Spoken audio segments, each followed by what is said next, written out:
نحمده ونصلي ونسلم على رسوله الكريم بسم الله الرحمن الرحیم الدرس الخامس والثلاثون خلاصۃ النحو حصہ اول 35واں سبق خلاصہ نحو حصہ اول کا شروع کر رہے ہیں الحمدللہ، اور یہ سبق متعلق ہے مستثنیٰ کا بیان۔ مستثنیٰ جیسا کہ لفظ سے ظاہر ہے کہ یہ وہ الفاظ ہیں یا یہ وہ اسماء ہیں یا یہ وہ جملے ہیں جن کو استثناء حاصل ہے۔ اچھا، اب جب ہم اردو زبان کے اندر ہم استثناء کی بات کرتے ہیں تو اس کا مطلب ہوتا ہے جدائی، کسی کام سے علیحدگی اختیار کر لینا۔ اور یہ علیحدگی ایک خاص صورت میں ہوتی ہے کہ مان لیں ہم کہتے ہیں کہ اگر اردو میں ہم ایک جملہ استعمال کرتے ہیں، ہم یہ کہتے ہیں کہ کلاس میں سارے بچے حاضر ہو گئے سوائے 2 بچوں کے۔ تو یہ جو سوائے 2 بچے ہیں یہ جدا ہو گئے، یہ ان بچوں میں شامل نہیں رہے جو بچے اس وقت حاضر تھے۔ تو یہ وہی استثناء ہے جس کو اب ہم عربی زبان کے اندر عربی قواعد کے مطابق پڑھیں گے۔ تو دیکھیں، پہلے ہم اس کی تعریف پڑھتے ہیں، پھر ہم اس کی کچھ خاص قاعدے ہیں وہ پڑھیں گے۔ کہتے ہیں کہ جس اسم کو بذریعہ کلمہ استثناء کسی اسم کے حکم سے نکال دیا جائے۔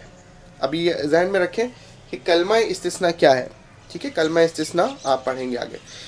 تو اسے مستثنیٰ، اور جس اسم کے حکم سے مستثنیٰ کو نکالا گیا ہو اسے مستثنیٰ منہ کہتے ہیں، ٹھیک ہے؟ آسان سی تعریف ہے کہ جسے استثناء کیا جائے اسے مستثنیٰ، اور جس سے کیا جائے استثناء اسے مستثنیٰ منہ، اور جن کلمات کے ذریعے سے کیا جائے اسے ہم کلمہ استثناء کہتے ہیں۔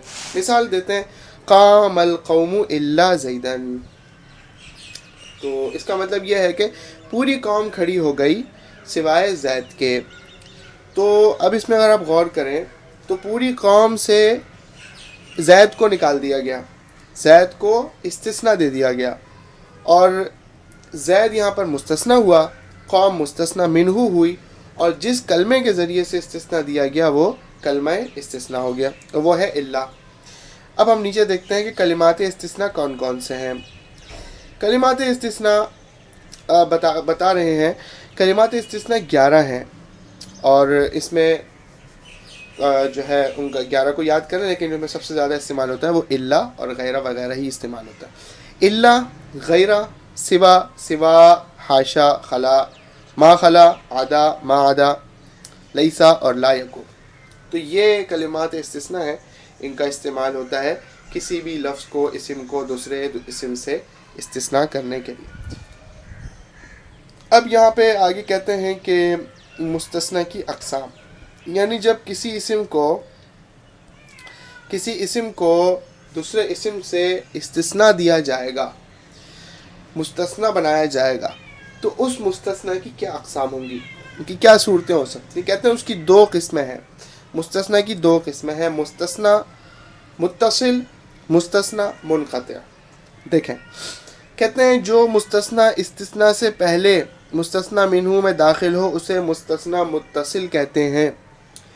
اب یہ الفاظ تھوڑے سے مشکل ہیں، لیکن ان کو آسان الفاظ میں سمجھ لیں کہ جس اسم کو استثناء دیا گیا ہو اور جس اسم سے دیا گیا ہو، اگر ان دونوں کے درمیان کوئی بھی نسبت پائی جاتی ہے، ٹھیک ہے، نسبت جنسی نسبت پائی جاتی ہے، کوئی قوم کی نسبت پائی جاتی ہے، کسی اور طرح کی نسبت، جو یوں سمجھ لیں کہ مستثنیٰ منہ کا ہی کوئی فرد ہو، اس کی کسی بھی لحاظ سے اس کا کوئی فرد ہو، تو ایسی صورت میں وہ مستثنیٰ متصل ہے۔ اس کی مثال دیتے ہیں، جاء القوم الا زیدن۔ تو اب غور کریں، اس مثال سے سمجھیں اس بات کو کہ قوم آئی، زید نہیں آیا، قوم پوری کی پوری قوم آ گئی، زید نہیں آیا۔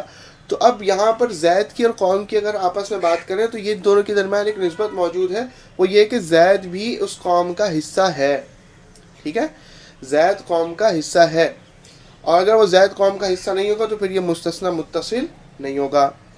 اور زید قوم کا حصہ کیوں ہے؟ بحیثیت انسان ہونے کے، بحیثیت ایک فرد ہونے کے وہ قوم کا حصہ ہے، تو لہذا یہ مستثنیٰ متصل ہے۔ دوسری مثال ہے، جو مستثنیٰ استثناء سے پہلے مستثنیٰ منہ میں داخل نہ ہو اسے مستثنیٰ منقطع کہتے ہیں۔ اس کی مثال دیکھیں، جاء القوم الا حمارا، کہ قوم آئی، پوری کی پوری قوم آئی سوائے گدھے کے۔ تو اب یہ بات آپ کو سمجھ میں آ جائے گی کہ گدھا قوم کا فرد نہیں ہوتا، لہٰذا گدھے کو جب قوم سے جدا کیا گیا، استثناء دیا گیا، تو وہ استثناء منقطع ہے، اور پہلی صورت جو تھی اس کے اندر زید قوم کا فرد تھا، لہٰذا اس کا جو استثناء تھا وہ استثناء متصل تھا۔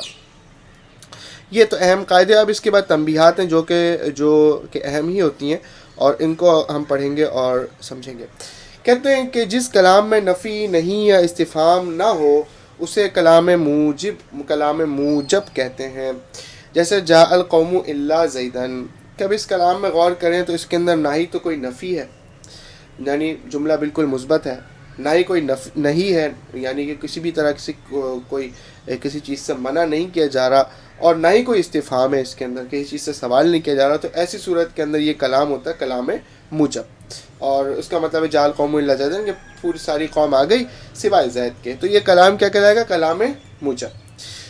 اور جس کلام میں نفی نہیں یا استفہام ہو اسے کلام غیر موجب کہتے ہیں، جیسے ما جاء القوم الا زیدن۔ اب ما جاء، ما آ گیا، ما کس کے لیے؟ نفی کے لیے، تو ایک جملہ منفی ہو گیا۔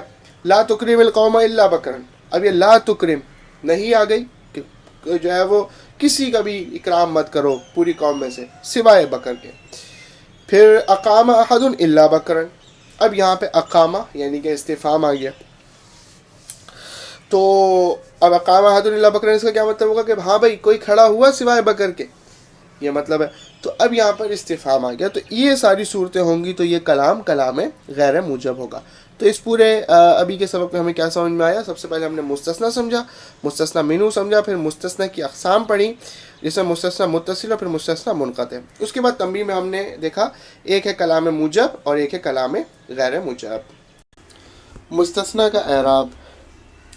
اب ہم پیچھے ہم نے دیکھا کہ مستثنیٰ کی اقسام ہم نے پڑھی، مستثنیٰ کی تعریف پڑھی، اور اب جو سب سے اہم چیز ہے وہ مستثنیٰ کے اعراب، یعنی کہ کلام میں مستثنیٰ مرفوع ہوگا، منصوب ہوگا، مجرور ہوگا، یا کس موقع پہ منصوب ہوگا، کس موقع پہ مرفوع ہوگا، وہ ہم پڑھیں گے۔ اس کی کچھ صورتیں ہیں۔ تو پہلی صورت کہتے ہیں کہ مستثنیٰ اگر مفرغ ہو۔ اب مستثنیٰ مفرغ کیا ہوتا ہے؟ یہ ایک نئی اصطلاح ہے، اس کو یاد کر لیں۔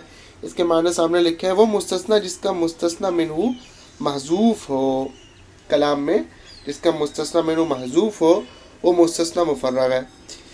تو اس کا اعراب عامل کے مطابق ہوتا ہے، جیسا عامل تقاضا کرے گا اس کا اعراب بالکل ویسا ہی ہوگا۔ اب دیکھیں مثال، لا يرد القضاء الا الدعاء ما لقیت الا بکرن۔